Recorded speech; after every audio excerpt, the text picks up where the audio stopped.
दोस्तों स्वागत है आपका एम्पलीफायर वर्ल्ड चैनल में। और आज आपकी स्क्रीन के सामने ये जो मॉड्यूल दिखाई दे रहा है ये पावर मॉनिटर का मॉड्यूल है, यानी कि ऐसे मॉनिटर जिसके अंदर ही एम्पलीफायर सेक्शन इनबिल्ड होता है। तो ये मेरे पास रिपेयर होने के लिए आया हुआ था और रिपेयर होने के लिए इसमें काफ़ी सारे चैलेंजेस थे।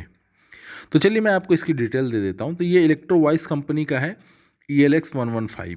तो इलेक्ट्रोवॉइस कंपनी ये शायद अमेरिका की कंपनी है और ये लोग अपना प्रोडक्ट मेड इन चाइना, मतलब चाइना से ही ये सारे असेंबलिंग वगैरह वहीं से करवाते हैं।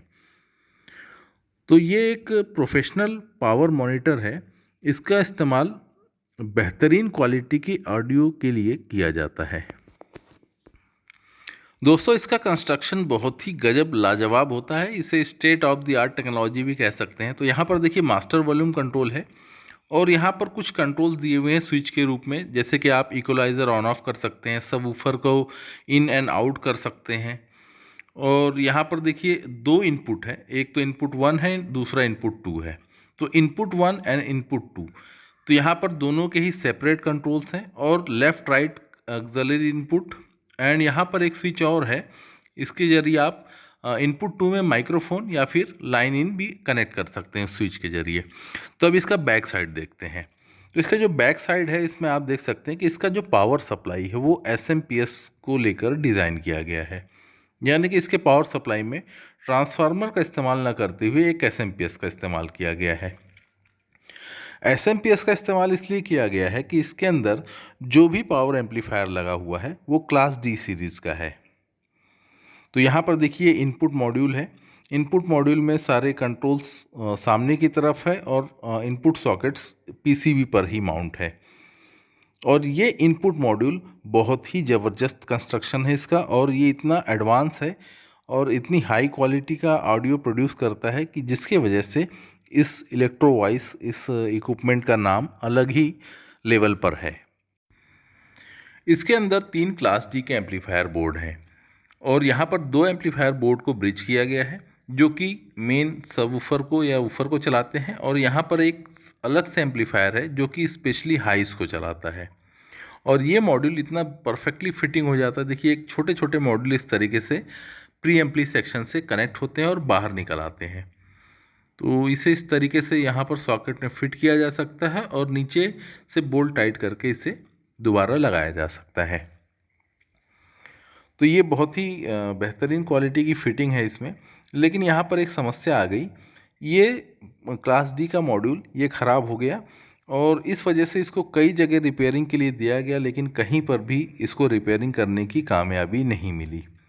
और मेरे पास जब आया तो इसका कंस्ट्रक्शन देखकर मुझे भी नहीं लगता कि मैं इसे रिपेयर कर पाऊँगा, क्योंकि इसमें SMD बेस्ड सारे कंपोनेंट्स हैं और SMD स्टेशंस या फिर SMD के इक्विपमेंट ना होने की वजह से इसे रिपेयर करना थोड़ा मुझे चैलेंजिंग लगा, तो इसे मैंने साइड में रख दिया। तो देखिए यहाँ पर एक इंडक्टर कोर दिया हुआ है। क्लास D में अक्सर आप इंडक्टर कोर देखते होंगे। तो इस इंडक्टर कोर में उसकी वैल्यू यानी कि उसका हेनरी का वैल्यू और उसके साथ साथ उसका करंट का वैल्यू भी लिखा हुआ होता है, मतलब इंडक्टर कितना करंट कैरी कर सकता है ये भी एक इम्पॉर्टेंट फैक्टर है। और दोस्तों इस पावर मॉनिटर का जो मॉडल नंबर मैंने ऑनलाइन सर्च किया तो इसकी कीमत देखकर मेरे तो होश उड़ गए, और इसमें जो इक्विपमेंट्स लगे हुए हैं उसको देखकर ऐसा लगता है कि ये कंपनी अपनी टेक्नोलॉजी का पैसा हमसे लेती है, यानी कि इसकी टेक्नोलॉजी ज़बरदस्त है और साउंड क्वालिटी बेहतरीन होने की वजह से ये काफ़ी महंगा मिलता है। तो यानी कि ओवरऑल कंपनी अपनी टेक्नोलॉजी में जो कंपनी ने इन्वेस्टमेंट किया है उसी का पैसा ये कस्टमर से वसूलती है। मतलब समझ जाइए कि इसकी साउंड क्वालिटी के पीछे इसकी हाई टेक्नोलॉजी है और इसका जो मतलब जो मैन्युफैक्चरिंग कॉस्ट है हालांकि उतनी ज़्यादा नहीं लग रही मुझे इस बोर्ड को देखकर, लेकिन जिसके R&D में काफ़ी ज़्यादा खर्च हुआ होगा। तो यहाँ से देखिए दो आउटपुट निकलते हैं। एक तो यहाँ पर एक लो फ्रीक्वेंसी वाला आउटपुट निकलता है और इधर से हाई फ्रीक्वेंसी वाला आउटपुट निकलता है। तो इस तरीके से इसमें अरेंजमेंट है।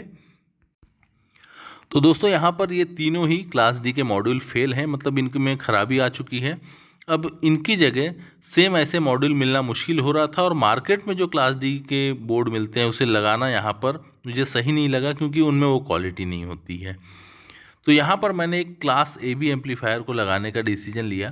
तो बहुत सारे यूट्यूबर हैं जो कि बोर्ड डेवलप करते रहते हैं, तो मुझे एक छोटा बोर्ड मिल गया जो कि किसी यूट्यूबर द्वारा डेवलप किया जा रहा था। तो उसका जो साइज़ है, मतलब अगर ये मैं तीनों बोर्ड को यहाँ पर साथ में रखता हूँ और ये बोर्ड को अगर मैं इसके साथ में रखता हूँ, तो इसका साइज़ और तीनों बोर्ड का कंबाइंड साइज़ लगभग सेम है।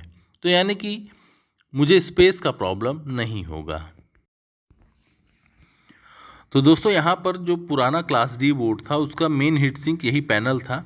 तो यहाँ पर भी सेम वैसे ही फीचर्स रखा जा रहा है। ये जो नया क्लास ए बी एम्पलीफायर का बोर्ड है, इसके साथ एक छोटा हीट सिंक अटैच है और काउंटर शैंक नट लगे हुए हैं, ताकि बिल्कुल फ्लैट तरीके से इसी हीट सिंक के ऊपर, इसी पैनल के ऊपर ये अच्छी तरीके से फिट हो जाए। तो यहाँ पर मैं इसे स्क्रू की मदद से इसे यहाँ पर फिट कर दूँगा।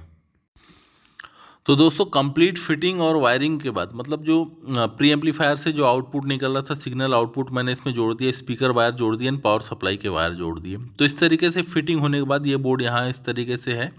और यहाँ पर हालांकि पहले क्लास डी एम्पलीफायर था, अब आ गया क्लास ए बी एम्पलीफायर, तो इफिशियंसी कम हो गई और हीटिंग भी बढ़ेगी। तो यहाँ पर एडिशनल हीट सिंक इस तरीके से मैंने इसी पैनल के ऊपर लगा दी है, ताकि जो भी एडिशनल जो अतिरिक्त हीट डिसिपेट करने के लिए यहाँ पर फिंस टाइप की एक हीट सिंक है और दूसरी तरफ एक फ्लैट टाइप की हीट सिंक है। तो इस तरीके से, हालांकि ये पहले जैसा तो उतना मतलब इफ़िशिएंट नहीं रहेगा, लेकिन स्क्रैप में जाने से अच्छा है कि इसे किसी भी तरह बचा लिया जाए। तो दोस्तों यहाँ पर ये कंप्लीट हो जाता है। अब इसकी टेस्टिंग करते हैं। तो चलिए इसको अभी टेस्ट करते हैं। तो टेस्ट करने के लिए देखिए यहाँ पर इनपुट होता है, ये इनपुट दे रखा है और ब्लूटूथ से इनपुट है और ये ऑन है और ये एक नॉर्मल स्पीकर। तो चलिए इसको टेस्ट करते हैं।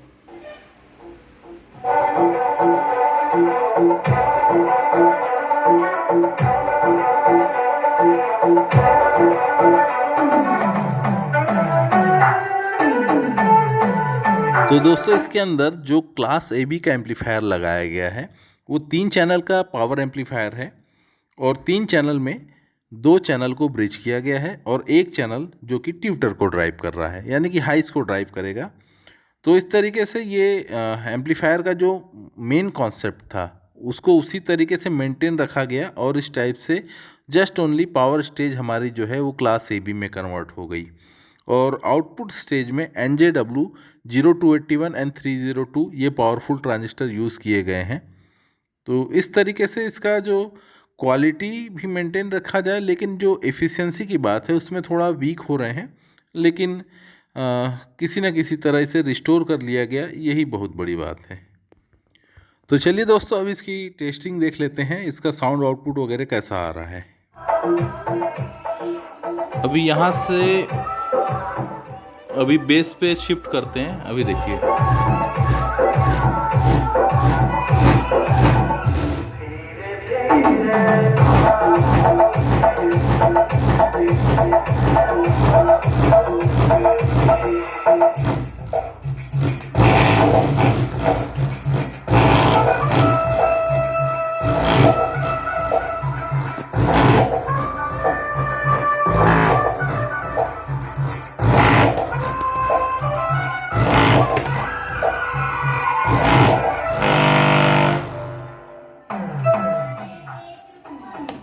दोस्तों बहुत ज़बरदस्त इसका बेस है, बहुत ज़्यादा बेस, मतलब ये तो 12 इंच का स्पीकर तो डेफिनेटली जल जाना है।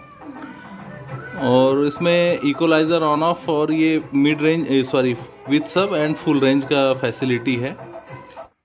दोस्तों ये एक बहुत ही हाई क्वालिटी का प्रोफेशनल ऑडियो एम्पलीफायर का ये बोर्ड है, जिसे मैंने क्लास ए बी में तो कन्वर्ट कर दिया, लेकिन इसका साउंड क्वालिटी परफॉर्मेंस ये कस्टमर ही बताएगा कि वो कितना खुश है या नहीं।